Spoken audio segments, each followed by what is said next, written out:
আমি আজকে পায়েস রান্না করব। তার জন্য আমি নিয়ে নিয়েছি এখানে চিনি, কাজু বাদাম, কিশমিশ, নারকেল কোরানো, আর এখানে একটু খেজুরের গুড়, আর এটা চাল নিয়ে নিয়েছি।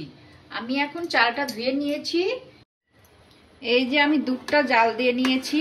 এখানে আমি 2 কেজি দুধ নিয়েছি, আর এখানে চালটা আমি ধুয়ে নিয়েছি। এখানে হাফ কেজি চাল হবে, তো ধুয়ে নিয়েছি। এখন চালটা দুধের মধ্যে দিয়ে দেব।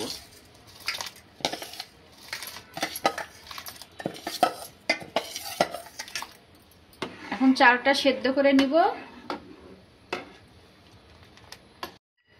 এই যে দেখুন আমার পায়েসটা বলক এসে গেছে। এখন আমি 2টা তেজপাতা দিব, আর একটু ছোট এলাচটা দিয়ে দিলাম, আর একটু জাল দেব। চালটা সেদ্ধ হয়ে গেলে চিনি দেব।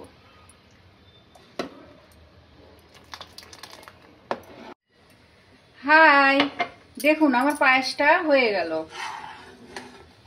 চালটা সেদ্ধ করে নিয়েছি। এখন আমি চিনি দিয়ে দেব। চিনিটাকে ঢেলে দেব। তারপর আমি এগুলো দিয়ে দেব।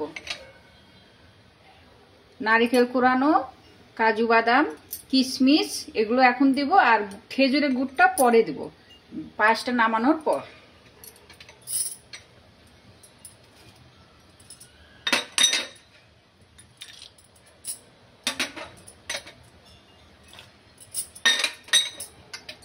হয়ে গেল। এখন একটু একটা উতাল আসলে আমার হয়ে যাবে।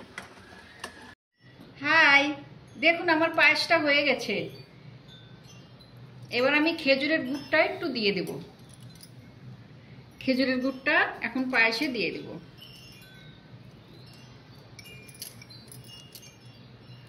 বাস হয়ে গেল আমার পায়েস। দেখুন পায়েস হয়ে গেছে।